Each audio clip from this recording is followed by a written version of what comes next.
তো হেই ভিউয়ার্স, কেমন আছেন সবাই? আশা করব সবাই ভালো আছেন। তো আজকে আমরা এক্সপ্লেইন করছি ম্যাড মানি মুভিটা। আর এই মুভিটা বানানো হয়েছে খুবই সুন্দর একটা গল্প নিয়ে। তো এই জন্য আমি বলবো ভিডিওটা শেষ পর্যন্ত দেখার জন্য, আর নয়তো অনেক কিছুই মিস করে ফেলবেন। তো চলুন কথা না বাড়িয়ে শুরু করি আজকের ভিডিও। তো এই গল্পের শুরুতে আমরা দেখতে পারি তিনটা ফ্যামিলি গভীর রাতের মধ্যে অনেক টাকা লুকানোর ট্রাই করছিল। ব্রিজেট ও তার হাজব্যান্ড ডন টাকা পয়সাগুলো বাথরুমের মধ্যে লুকানোর ট্রাই করছিল, আর নিনা নামের একটা মহিলা সমস্ত টাকাগুলো আগুনে পুড়িয়ে নষ্ট করার ট্রাই করছিল।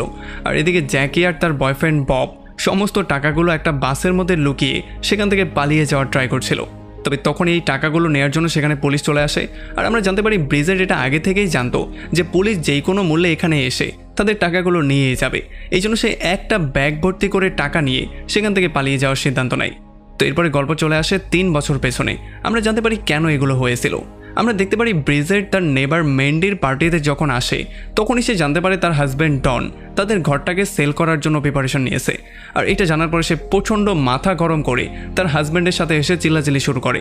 আর যখন সে ডনকে এগুলো জিজ্ঞেস করে তখন ডন তাকে সরাসরি বলে দেয় যে যেহেতু আমার কোনো চাকরি নেই আর কয়েক বছর যাবত আমি কোনো চাকরিও পাচ্ছি না, আর তাছাড়া আমার মাথার উপরে $2,86,000 একটা লোন আছে, এই জন্য যেই কোনো ওয়েতে আমাকে ঘরটা সেল করতে হবে, কারণ এইটা ছাড়া আমার হাতে আর অন্য কোনো অপশন নেই। দেনাগুলো তো অবশ্যই পরিশোধ করতে হবে, কারণ দেনাগুলো ধীরে ধীরে দ্বিগুণ হয়ে যাচ্ছে। তবে ব্রিজেট তাকে বলে যে ঘর বিক্রি করার কোনোই দরকার নেই, আমরা দুজনে পার্ট টাইম জব করে টাকাগুলো ম্যানেজ করে নিব। এরপর আমরা দেখতে পারি ব্রিজেট বারবার করে অনেকগুলো অফিসে গিয়ে জব খোঁজার ট্রাইও করে, তবে কেউই তাকে জব দিতে চাইছিল না। আর একদিন সকালবেলা তার কাজের মহিলাটা এসেও তাকে বলে যে আপনি যে চেকটা দিয়েছেন সেটা আবারও বাউন্স করেছে, আমি আর আপনার এখানে কাজ করতে চাই না। এখন যেহেতু কাজের মহিলা জানতো যে তার অবস্থা খারাপ, এই জন্য সে তাকে পরিষ্কার পরিচ্ছন্নতা কর্মী হিসেবে এক জায়গায় চাকরি দিয়ে দেয়। আর খুব শীঘ্রই ব্রিজেট ফেডারেল ব্যাংকে পরিষ্কার কর্মচারী হিসেবে চাকরি পেয়েও যায়। আর এরপরে যখন ব্রিজেট কন্ট্রোল রুমের মধ্যে পরিষ্কার করতে যায় তখন এখানে সিসিটিভি ক্যামেরায় সে টাকার অনেক বান্ডেল দেখার পরে তার মাথা চক্কর দেওয়া শুরু করে। তবে তখনই তার বস গ্লোবার এখানে চলে আসে আর সে তাকে সাবধান করে দিয়ে বলে যে টাকা দেখে লোভ করে লাভ নেই, কারণ এখানে প্রত্যেকটা মানুষের উপরে নজর রাখা হয়। এরপর সেখান থেকে বেরিয়েই ব্রিজেটের দেখা হয় নিনা নামের সেই মহিলার সাথে, যে কিনা ব্যাংকের ফাটা ছেঁড়া নোটগুলো, মানে যেই নোটগুলো নষ্ট হয়ে গিয়েছিল সেগুলোকে গুঁড়ো করার কাজ করত। আর যখন ব্রিজেট তার চোখের সামনে এতগুলো টাকাকে গুঁড়ো হতে দেখতে পাচ্ছিল তখন তার কষ্টে বুকটা ফেটে যাচ্ছিল। এরপর যখন সন্ধ্যাবেলায় ব্রিজেট সুপার মার্কেটে বাজার করতে যায় তখন এখানে খুবই লাক্সারিয়াস জিনিসপত্র দেখার পরে তার খুবই লোভ সৃষ্টি হয়। এগুলো কেনার জন্য তার চাহিদা বাড়তে থাকে, তবে তার কাছে যেহেতু টাকা নেই এই জন্য সে কোনোভাবেই কিছু কিনতে পারছিল না। তবে ঘুরতে ঘুরতে তার নজর পড়ে যায় কিছু টালার উপরে, যেগুলো দেখতে কিছুটা ব্যাংকের টালার মতোই ছিল। আর এই টালাটা দেখার পরে ব্যাংক থেকে টাকা চুরি করার একটা ভয়ঙ্কর প্ল্যানিং তার মাথায় চলে আসে। এরপরে পরদিন সকালবেলা প্রথমেই অফিসে গিয়ে ব্রিজেট সমস্ত সিসি ক্যামেরাগুলো চেক করা শুরু করে। কোথায় কোথায় সিসি ক্যামেরা আছে, কোথায় নেই, এই ব্যাপারগুলো সে বের করে। কিভাবে টাকাগুলো কোথা থেকে কোথায় যায় সেই ব্যাপারগুলো সে খুব ভালো করে নোটিস করে। আর কোন চাবি দিয়ে কোন তালা খোলে এগুলোও সে খুব ভালো করে নোটিস করে। সে বুঝতে পারে যে মেইন চাবি হচ্ছে গিয়ে 3টা। প্রথম হচ্ছে গিয়ে সর্টিং রুমের চাবি, যেটার মাধ্যমে নতুন টাকাগুলোকে বান্ডেল করে একটা জায়গায় নেওয়া হয়। 2 নম্বর চাবিটা ছিল ট্র্যাজেডি ব্যাংকের ম্যানেজার এজেন্ট উইনের কাছে, আর 3 নম্বর চাবিটা অন্য একটা জায়গায় সেফটি হিসেবে রাখা ছিল। আমরা দেখতে পারি প্রথমেই ব্রিজেট ব্যাংক সম্পর্কে সমস্ত প্ল্যানিং করে ফেলে, কিভাবে টাকা সে সরাবে, কোথায় রাখবে, এই সমস্ত ব্যাপারগুলো সে প্ল্যানিং করে ফেলে। তবে এখন তার দরকার সেই সমস্ত পার্টনারদের যারা এই ভয়ঙ্কর কাজটা করতে তাকে সাহায্য করতে চাইবে। আসলে ডিউটি শেষ হওয়ার পরে যখন তারা বাইরে যেত তখন তাদের প্রত্যেকের ব্যাগই চেক করা হতো। তবে তখন ব্রিজেট দেখতে পারে যে সিকিউরিটি গার্ড ব্যারিয়ার সেন নিনাকে পটানোর ট্রাই করছে। তবে নিনা তাদেরকে সরাসরি না করে দিয়ে সেখান থেকে বেরিয়ে চলে আসে।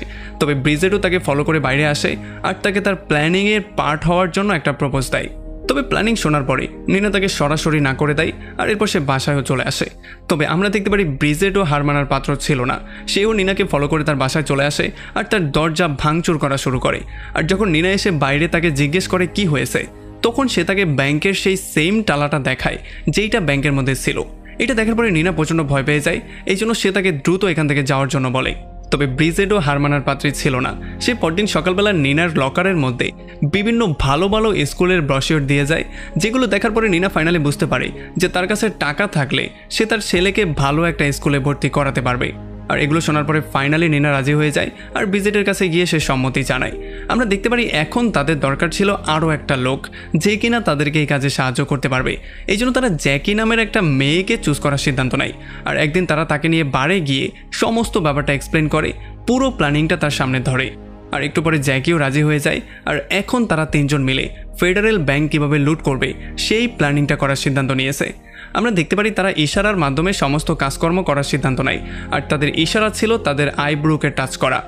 পরদিন সকালবেলা ব্রিজেট একটা টালা তার বেল্টের নিচে লুকিয়ে অফিসের মধ্যে নিয়ে আসে। আর যখন লাঞ্চের সময় হয় তখন ব্রিজেট তার আইব্রো টাচ করে আর নিনাও তার আইব্রো টাচ করে, তবে জ্যাকি মাথা নাড়িয়ে না বলে দেয়। আর যখন পরে এই ব্যাপারে জ্যাকিকে তারা জিজ্ঞেস করে তখন জ্যাকি বলে যে আজকে আমার মনের ভেতর থেকে একটা আওয়াজ আসছিল যে আজকে কিছু একটা ভয়ঙ্কর হতে যাচ্ছে। তবে তারা তার কথা কোনোভাবে শুনতে চাইছিল না, তাকে উল্টাপাল্টা অনেক কিছু বলে, তার উপরে চিল্লাচিল্লি করা শুরু করে, কারণ তার জন্য তাদের আজকের সমস্ত প্রোগ্রাম নষ্ট হয়ে গিয়েছে।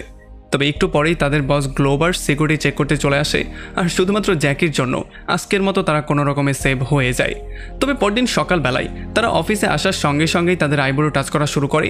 আর যেহেতু তিনজনেই তাদের আইব্রো টাচ করে ফেলেছে এই জন্য তারা তাদের কাজের মধ্যে লেগে যায়। প্রথমেই ব্রিজেট পরিষ্কার করার বাহানা করে ইন্সপেকশন রুমের মধ্যে যায় আর সেই বক্সটাকে খুঁজে বের করার ট্রাই করে যেটার মধ্যে টাকাগুলোকে রাখা হয়। আর সে তার হাতের কারিশমার মাধ্যমে সেখান থেকে টালাটাকে বদলে ফেলে। আর যখন সে সেখান থেকে বেরিয়ে যাচ্ছিল তখন সে জ্যাকিকে ইশারার মাধ্যমে সেই বক্সের নাম্বারটাও বলে দেয়। আর এরপরে জ্যাকি নিনার জন্য সেই নাম্বারটা কাগজে লিখে দেয়। আর এই নাম্বারটা জানার পরেই নিনা দ্রুত সেখানে গিয়ে আসল টালাটাকে নিয়ে সেটাকে বাথরুমের মধ্যে লুকিয়ে ফেলে। এখন যেহেতু জ্যাকির পালা ছিল এই জন্য সে 4937 বক্সটা নিয়ে সোজা এলিভেটরে চলে আসে। আর সে এমন করে দাঁড়া হয়ে যায় যাতে করে তার হাতটা কেউ দেখতে না পারে। আর এরপর সে তার হাতের কারিশমার সাহায্যে দ্রুত টালাটা খুলে সেখান থেকে কয়েকটা বান্ডেল বের করে ডাস্টবিনের মধ্যে ফেলে দেয়।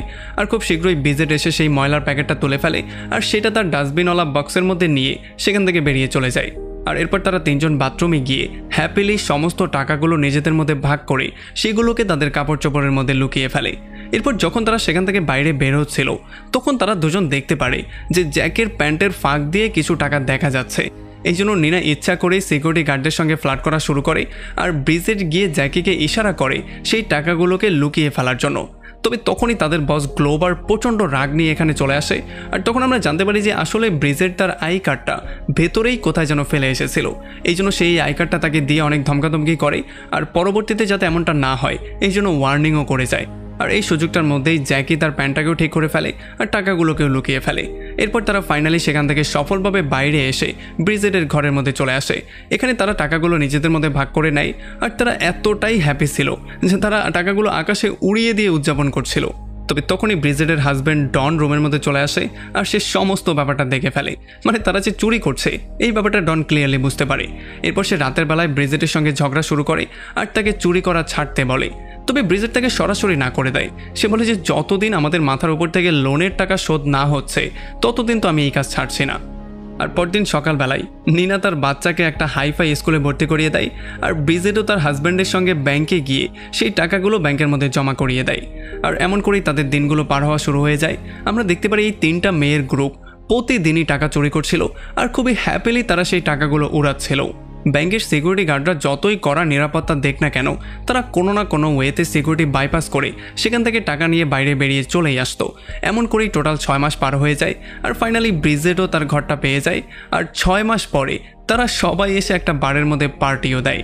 এখানে নিনা আর ডন তাদের সবাইকে বলে যে আমাদের এই চুরি বন্ধ করে দেওয়া উচিত, কারণ আমাদের কাছে যথেষ্ট পরিমাণ টাকা হয়ে গেছে, আমরা চাইলে এখন এটা বন্ধ করতেই পারি। তবে আমরা দেখতে পারি যে ব্রিজেট, জ্যাকি আর তার বয়ফ্রেন্ড বব কোনোভাবে এটা বন্ধ করতে চাইছিল না। তাদের কথা হচ্ছে গিয়ে আমরা এত টাকা চুরি করতে চাই যাতে করে আমাদের 14 পুরুষ বসে বসেই খেতে পারে, আমাদের যাতে সারা জীবনে কোনো কাজ করতে না হয়। এখন ফাইনালি তাদের কথায় নিনাও রাজি হয়ে যায়। তবে নিনা তাদেরকে ওয়ার্নিং দিয়ে বলে দেয় যে কেউ কোনো দামি জিনিস কিনবে না যাতে করে কারো সন্দেহ তাদের উপরে না হয়ে যায়। তবে পরদিন সকালবেলায় ব্রিজেট গিয়ে $62,000 দিয়ে একটা হীরার আংটি কিনে নিয়ে আসে। আর যখনই নিনা এটা জানতে পারে তখন সে ব্রিজেটকে উল্টাপাল্টা অনেক কিছু বলে আর তাকে শিক্ষা দেওয়ার জন্য তার আংটিটাকে বাথরুমের মধ্যে ফেলে সোজা ফ্লাশ করে দেয়। এরপরে পরদিন সকালবেলা যখন নিনা ব্রিজেটের জন্য বাথরুমে ওয়েট করছিল তখন ব্রিজেট আসতে একটু লেট করে ফেলে। আর তাড়াহুড়ার মধ্যে সে যখন সেই চাবির বক্সটা নিনার দিকে ছুঁড়ে মারে তখন নিনা ভালো করে ধরতে পারে না আর চাবিটা প্যাকেট থেকে পড়ে সোজা ফুটো দিয়ে নিচে চলে যায়। এখন তারা দ্বিতীয় চাবিটাও আনতে পারবে না, কারণ জ্যাকের নাম্বারও তাদের কাছে ছিল না। এই জন্য তারা দ্রুত ব্রিজেটের হাজব্যান্ড ডনকে কল দেয় আর তারা বলে ববকে কল দিয়ে দ্রুত জ্যাকিকে সমস্ত ব্যাপারগুলো বলার জন্য। আর যখন জ্যাকি এই সমস্ত ব্যাপারগুলো শুনতে পারে তখন চাবিটা তাদের কাছ পর্যন্ত পৌঁছানোর জন্য সে নতুন একটা টেকনিক বের করে ফেলে। আর তখন এদিকে আমরা দেখতে পারি তাদের বস গ্লোবার এই ব্যাপারটা নোটিস করে যে ব্রিজেট অনেকক্ষণ ধরেই বাথরুমের মধ্যে বসে আছে, আর এই জন্য সে চেক করার জন্য সে নিজেও বাথরুমের মধ্যে চলে আসে। তবে তখন ব্রিজেট একটা নতুন নাটক করা শুরু করে। সে তাকে বলে দেখেন এখানে কত ময়লা আবর্জনা হয়ে আছে, এখানে প্রস্রাব করে দিয়েছে, এখানে কি অবস্থা, এগুলো আমি কি করে পরিষ্কার করতে পারি, এগুলো পরিষ্কার করতে আমার সারা দিন লেগে যাবে, এগুলো আমি করতে পারবো না। আর এই সমস্ত ব্যাপারগুলোতে গ্লোবারের মাথাটাও আউলে যায়। এই জন্য সে তাকে এগুলো পরিষ্কার করার অর্ডার দিয়ে সেখান থেকে বেরিয়ে চলে যায়। আর এদিকে জ্যাকি চুইংগামের মধ্যে চাবিটাকে লুকিয়ে সেইটা লিফটের মধ্যে লাগিয়ে দেয়। আর এদিকে যখন নিনা আসল চাবি দিয়ে সেই তালাটা খোলার ট্রাই করছিল তখন তালাটা কোনোভাবেই খুলছিল না। এই জন্য ব্যারি নামের সেই সিকিউরিটি গার্ড এসে নিনাকে সাহায্য করার একটু ট্রাই করে। তবে তখন জ্যাকির দেওয়া সেই চাবিটা ব্রিজেট সেখান থেকে এনে নিনাকে দেওয়ার জন্য সেখানে চলে আসে।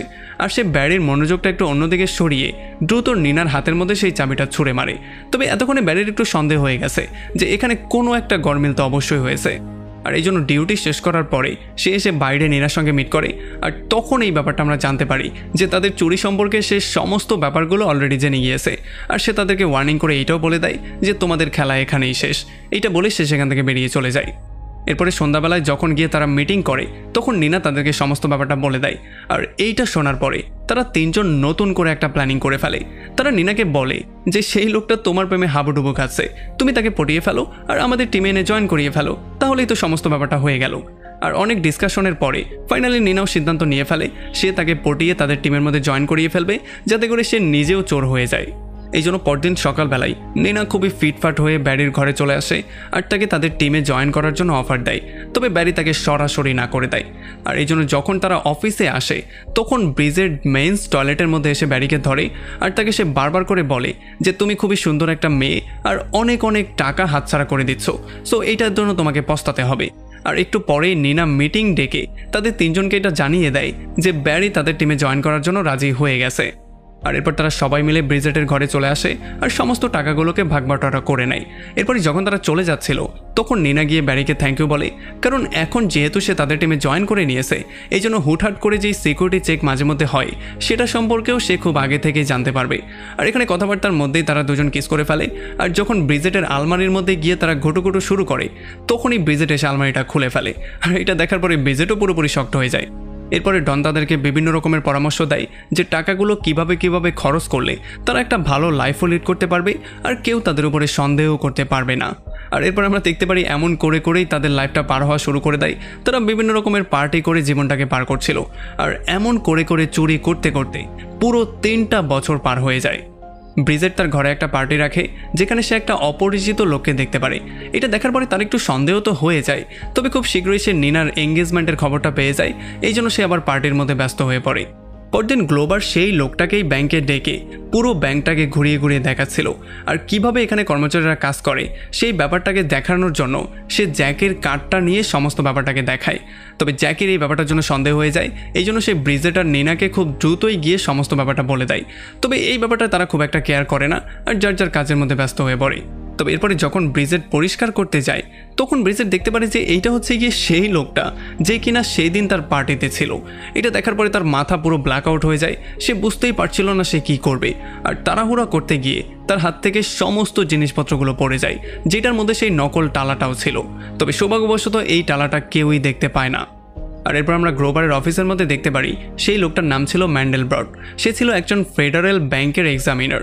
আসলে সে এসে গ্লোবারকে এটা বলে দেয় যে তোমাদের ফেডারেল ব্যাংক থেকে টাকাগুলো চুরি হচ্ছে। তবে গ্লোবার তাকে বলে যে এখানে যেই কড়া সিকিউরিটি দেয়া হয় এখান থেকে টাকা চুরি করা পুরোপুরি ইম্পসিবল একটা ব্যাপার। আর সে তাকে বলে যে যদি তুমি সত্যিই হও তাহলে তোমার কথা প্রমাণ করার জন্য তুমি প্রমাণ নিয়ে আসো। এখন প্রমাণগুলো এক জায়গায় করার জন্য ম্যান্ডেলবার্ড ব্রিজেটের আশেপাশে গিয়ে খোঁজখবর নেওয়া শুরু করে, তার নেবারদেরকে জিজ্ঞাসাবাদ শুরু করে। আর খুব শীঘ্রই ডন তার নেবার ম্যান্ডের কাছ থেকে এই খবরটা পেয়েও যায়। এগুলোতে ডন প্রচণ্ড ভয় পেয়ে ব্রিজেটকে কল দিয়ে বলে যে আমাদের দ্রুত পুলিশের হাতে সারেন্ডার করা উচিত আর তাদের সাথে একটা ডিল করে নেওয়া উচিত। তবে কোনোভাবেই কেউ এটার জন্য রাজি হচ্ছিল না, কারণ প্রথমেই পুলিশ নিনাকে তার বাচ্চাদের থেকে আলাদা করবে, এই জন্য তারা কোনোভাবেই এটার জন্য রাজি হচ্ছিল না। এরপরে পরদিন সকালবেলা তারা সবাই মিলে মিটিং শুরু করে আর তারা এইটা খুঁজে বের করার ট্রাই করে যে এই কাজগুলো আসলে হলো কেন। আর এখন কিভাবে তারা এটা থেকে বাইরে আসতে পারে। আর তখন এই খবরটা তারা জানতে পারে যে বব আসলে শেয়ার মার্কেটে $10,000 বেশি ইনভেস্ট করেছিল। এই জন্য সেখানের কর্মকর্তাদের তার উপরে সন্দেহ হয়ে যায় আর তার উপরে তারা একটা ইনভেস্টিগেশন করার সিদ্ধান্ত নেয়। তবে ব্রিজেট তাদের সবাইকে বলে যে যতক্ষণ পর্যন্ত আমাদের বিরুদ্ধে প্রমাণ পাওয়া না যাচ্ছে ততক্ষণ আমাদের ঠান্ডা মাথায় কাজ করা উচিত, কারণ আমাদের বিরুদ্ধে তারা কিছুই করতে পারবে না। তবে এখানে সবাই প্রচণ্ড ভয়ের মধ্যে ছিল, এই জন্য তারা ফাইনালি সিদ্ধান্ত নেয় তারা বাসায় গিয়ে যে যার টাকাগুলোকে নষ্ট করে ফেলবে। তবে তখন ব্যারি নিনাকে বলে যে যদি তুমি ধরা পড়ে যাও তাহলে তোমার বাচ্চাদের থেকে তোমাকে দূরে সরিয়ে ফেলা হবে। সো এই জন্য আমার মনে হয় তোমার পুলিশের কাছে স্যারেন্ডার করা উচিত। আর পরে আমরা দেখতে পারি জ্যাকি আর বব তাদের সমস্ত টাকা একটা ট্রাকের মধ্যে ভরে সেখানে বিশাল বড় একটা ব্লাস্ট করিয়ে দেয়। তবে যতক্ষণে তারা সেখান থেকে পালিয়ে যেত তার আগেই পুলিশ এসে তাদেরকে ধরে ফেলে। আর এদিকে নিনা যখন টাকাগুলোকে পোড়াচ্ছিল তখন পুলিশ এসে তাকে ধরে ফেলে, আর ব্যারি যখন গাড়ির মধ্যে টাকাগুলো ভরছিল তখন তাকে ধরে ফেলা হয়। আর ডনও টাকাগুলো বাথরুমে ভরার সময় ধরা পড়ে যায়। তবে শুধুমাত্র ব্রিজেডই টাকা নিয়ে পালিয়ে যেতে সফল হয়ে যায়। তবে সেই ব্যাপারটা জানতো না যে ম্যান্ডেলবার্ট নামের সেই লোকটা অলরেডি তাকে ফলো করছিল। ব্রিজেট আজকে রাতটা একটা হোটেলে পার করে, আর পরদিন সকালবেলা যখন সে খাবার দাবার খাচ্ছিল তখনই ম্যান্ডেলবার্ট তার সামনে চলে আসে আর সে এসে তাকে বলে যে তোমার অপরাধ তোমার স্বীকার করে নেওয়া উচিত। তবে ব্রিজেট তাকে বলে যে আমি তো তেমন কিছু করিনি, সো আমি কি স্বীকার করব। তবে তখন এদিকে আমরা দেখতে পারি যাদেরকে ধরা হয়েছিল তাদের প্রত্যেককে আলাদা আলাদা করে জিজ্ঞাসাবাদ করা হচ্ছে। এদিকে পুলিশ অফিসাররা নিনাকে এসে একটা টাকার ডিল দেয় আর তাকে ফ্রি করারও প্রমিস করে। তবে তার হ্যাঁ বলার আগেই জ্যাকি সমস্ত দোষটা তার নিজের ঘাড়ে নিয়ে নেয় যাতে করে নিনা পুরোপুরি ফ্রি হয়ে যায়। আর এদিকে ব্রিজেট চলে আসে তার নেবার মেন্ডির কাছে আর তার হাজব্যান্ড ব্রাইসকে তার উকিল হওয়ার জন্য বলে। যদিও ব্রাইস প্রথমে রাজি হচ্ছিল না, তবে যখন নিনা তাকে অনেকগুলো টাকা দেওয়ার লোভ দেখায় তখন সে রাজিও হয়ে যায়। আর এরপর ব্রিজেটকে সে সঙ্গে করে থানায় চলে আসে আর সে পুলিশকে এসে থ্রেট করা শুরু করে যে ব্রিজেটকে গ্রেফতার করার কোনো অধিকার তোমাদের নেই, কারণ ব্যাংক এটা এখনও প্রমাণই করতে পারেনি যে টাকাগুলো আসলে চুরি হয়েছে। আর যখন গ্লোবারকে এগুলো জিজ্ঞেস করা হয় তখন গ্লোবারও নিজের রেপুটেশন বাঁচানোর জন্য সবাইকে বলে দেয় যে না, ব্যাংক থেকে তো কখনো টাকা পয়সা চুরি টুরি হয়নি, কারণ আমি যেই কড়া সিকিউরিটি ব্যবস্থা রাখি এখান থেকে টাকা চুরি হওয়াটা পুরোপুরি অসম্ভব একটা ব্যাপার। আর এই জন্য পুলিশের কেসটা অনেকটা দুর্বল হয়ে গেলেও ফেডারেল ব্যাংক যেই মামলাটা করেছিল সেইটা এখন পর্যন্ত রানিং ছিল। আসলে যেহেতু তারা চুরি করেছে এটা প্রমাণিত হয়নি, এই জন্য তাদেরকে জেলে নেওয়া যাবে না। তবে যেহেতু তারা তাদের ট্যাক্স রেগুলারলি পে করেনি এই জন্য সেটা শাস্তি হিসেবে তাদের সমস্ত টাকা পয়সাগুলোকে রেখে দেওয়া হবে আর তাদেরকেও ফ্রি করে দেওয়া হবে। আর এটা শোনার পরে তারা সবাই হ্যাপিলি রাজি হয়ে যায় আর ফাইনালি সমস্ত টাকাগুলো সেখানে রেখে দিয়ে তারা সেখান থেকে নিজের জীবন নিয়ে বেরিয়ে চলে আসে। এর ঠিক 6 মাস পরে ব্রিজেট, নিনা আর জ্যাকি এসে সেই বারের মধ্যে মিট করে। আর এখানে এই ব্যাপারটা আমরা জানতে পারি যে ব্রিজেট এই বারের কোনো একটা জায়গায় অনেক অনেক টাকা লুকিয়ে রেখেছিল। আর এগুলো যখন তারা দুজন দেখতে পারে তখন তারা পাগলের মতো হয়ে যায়, কারণ এই টাকাগুলো দিয়ে তারা তাদের সমস্ত স্বপ্নগুলো পূরণ করতে পারবে। আর এমনই একটা ইন্টারেস্টিং পয়েন্টে এই পুরো মুভিটা এখানে শেষ হয়ে যায়। তো আমাকে কমেন্ট করে জানান কেমন লাগলো ভিডিও। যদি ভালো লাগে তাহলে অবশ্যই একটা লাইক করবেন, আর আমাদের চ্যানেলে নতুন হলে অবশ্যই সাবস্ক্রাইব করবেন। তো দেখা হচ্ছে অন্য কোনো ভিডিওতে অন্য কোনো একদিন। Till then, take care.